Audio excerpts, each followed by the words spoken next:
Punjabi singer Indrapal Moga का डाकू song आपने जरूर सुना होगा, जो आज इंडिया के साथ साथ और भी कई कंट्रीज में ट्रेंडिंग में है।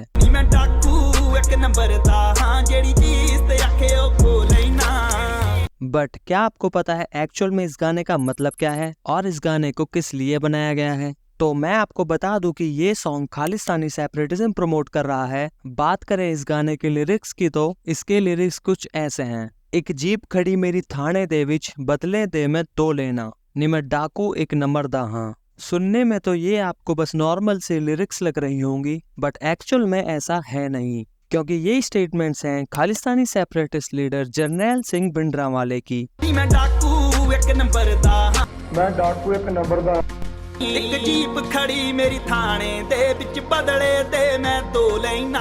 मैं रिया ते तां भी जीप लेनी है, पर चेता जरूर रखो भी एक जीप दियां दो लेनियां। और इतना ही नहीं, इस गाने में एक जगह तो भिंडरांवाले की स्पीच भी प्ले की गई है। एक नंबर दा पक्का मैं सभी कार कीता ही मैं डाकू हूं।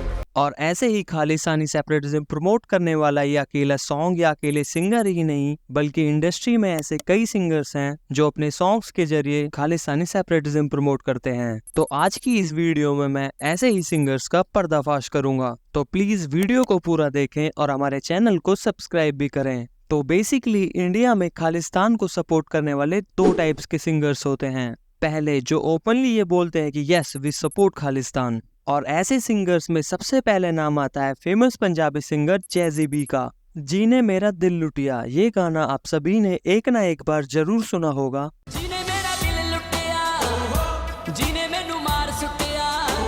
और इस गाने के सिंगर जैज़ी बी भी ओपन खालिस्तानी सपोर्टर हैं। 2020 में आया उनका ये गाना कुछ सरदारा दे, जिसकी थीम देखकर ये साफ पता चलता है कि गाना खालिस्तानी मूवमेंट को सपोर्ट करने के लिए बना है। और इतना ही नहीं, जैसे भी ये खुद भी कह चुके हैं कि yes I am proud to be a Khalistani. मैं कहना हाँ, मैं जे मैनू कहंदे Khalistani I am proud to be a Khalistani, है ना। मैं धन भाग मेरे जे हिस्से आया खालिस्तानी, मैं हैगा खालिस्तानी जी। परांदा, फीलिंग, तेरी वेट जैसे फेमस गाने देने वाली सिंगर कौर भी, जिनका रियल नेम है बलजिंदर कौर, ये भी अपने सोशल मीडिया अकाउंट्स पर ओपनली सपोर्ट दिखाती हैं खालिस्तान के लिए। ये इनकी इंस्टाग्राम स्टोरीज हैं जिनमें ये कभी इंडिया का डिस्टॉर्टेड मैप लगाती हैं तो कभी भिंडरांवाले का फोटो और कैप्शन में लिखती हैं राज करेगा खालसा। बात करें अगले खालिस्तानी सपोर्टर सिंगर की तो सेम बीफ, सो हाई, सरकार, इन तीनों गानों में 500 से 700 मिलियन व्यूज हैं, जो कि वर्ल्ड वाइड फेमस गाने रहे हैं। इन तीनों सॉन्ग्स के फेमस प्रोड्यूसर बिग बर्ड ने अपने इंस्टाग्राम और ट्विटर पर एक पोस्ट में हैशटैग यूज करते हुए लिखा कि hashtag I am Punjabi not Indian.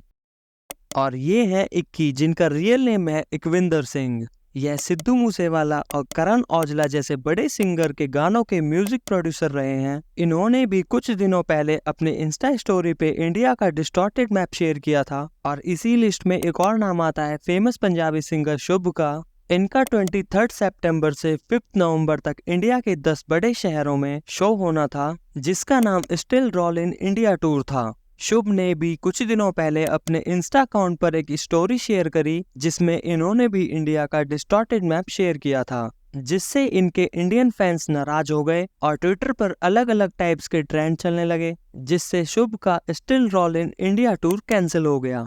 शुभ का इंडियन टूर कैंसिल होने के बाद शुभ को कई सिंगर्स का सपोर्ट मिला, जिनमें से एक थे डीनो जेम्स। डीनो जेम्स ने शुभ को सपोर्ट करते हुए अपने इंस्टा अकाउंट पर एक स्टोरी डाली, और स्टोरी डालते ही लोग इनको क्रिटिसाइज करने लगे। ऐसा देखकर इन्होंने अपने इंस्टा स्टोरी डिलीट करी और एक वीडियो के जरिए फैन से माफी मांगी। सुबह जो मैंने पोस्ट डाला है वो एक टूर कैंसिल एक आर्टिस्ट टू आर्टिस्ट तक ही था, उसके अलावा और कुछ नहीं था। और मुझे उसके आगे पीछे ऊपर नीचे क्या है मुझे कुछ नहीं मालूम था। और जैसे ही मुझे पता लगा I instantly deleted my post with in 7 minutes.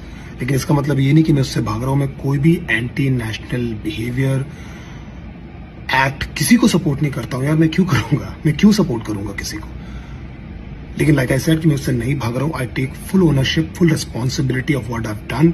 और जितने लोगों से इससे हर्ट हुआ है, I really apologise from the bottom of my heart. I am so sorry. मुझसे अनजाने में जो हुआ है उसके लिए आई एम सो सॉरी। और इसी साल 2023 में ही 15 अगस्त से 2 दिन पहले फेमस सिंगर एपी ढिल्लन ने एक फोटो शेयर करी जिसमें उन्होंने ट्राई कलर के शूज पहने थे जो कि हमारे तिरंगे झंडे को रिजेंबल कर रहे थे। इसके बाद एपी ढिल्लन को काफी क्रिटिसाइज किया गया। उसके बावजूद भी एपी ढिल्लन ने वो फोटो इंडिपेंडेंस डे के 2 से 3 दिन बाद डिलीट करी और कुछ न्यूज आर्टिकल्स के हिसाब से एपी ढिल्लन को ऐसा करने के लिए SFJ जो सेपरेटिस्ट खालिस्तानी ऑर्गेनाइजेशन है उसने एपी ढिल्लन को ऐसा करने के लिए प्रेज भी किया था। अब ये तो वो सिंगर्स थे जो कि खालिस्तानी मूवमेंट को ओपनली सपोर्ट करते हैं, लेकिन अब हम बात करेंगे ऐसे सिंगर्स की जो ओपनली नहीं बल्कि नीचे ही नीचे खालिस्तान को सपोर्ट करते हैं। और उनमें सबसे पहले नाम आता है दिलजीत दोसांझ का, जो कि पंजाबी सिंगर हैं और साथ ही में एक्टर भी हैं। 2020 में हुए फार्मर प्रोटेस्ट को इन्होंने ज्वाइन किया। वहां इन्होंने फार्मर्स को 1 करोड़ रुपए डोनेट भी किए। लेकिन इसी प्रोटेस्ट को लेकर कंगना रनौत और दिलजीत के बीच एक ट्विटर वॉर छिड़ा। वीडियो को पॉज करके आप इन दोनों के रिप्लाईज पढ़ सकते हैं। इस पूरे चले ट्विटर वार में फाइनल में कंगना रनौत ने एक ट्वीट किया जिसपे उन्होंने लिखा कि दिलजीत एक बार ओपनली बस ये कह दे कि वो खालिस्तानी नहीं है, और अगर वो ये कह देते हैं तो मैं पब्लिकली दिलजीत दोसांझ से माफी मांगूंगी। लेकिन इस ट्वीट के बाद पूरे वॉर में पार्टिसिपेट करने वाले दिलजीत ने एक भी ट्वीट नहीं किया, जिससे कहीं ना कहीं ये लगता है कि दिलजीत नीचे ही नीचे खालिस्तान को सपोर्ट करते हैं। और इतना ही नहीं, दिलजीत के रिसेंटली ही रिलीज हुए सॉन्ग केस में दिलजीत के द्वारा ट्राई कलर की पैंट पहनी गई जो कि हमारे तिरंगे झंडे को रिजेंबल कर रही थी। पहले एपी ढिल्लन के द्वारा ट्राई कलर शूज पहने गए और अब दिलजीत के द्वारा ट्राई कलर पैंट। इतना देखकर आप खुद समझ सकते हैं कि देश में क्या चल रहा है। तो दोस्तों करते हैं वीडियो को एंड। अगर आपको हमारी ये वीडियो अच्छी लगी तो वीडियो को लाइक करें और हमारे चैनल को सब्सक्राइब करें।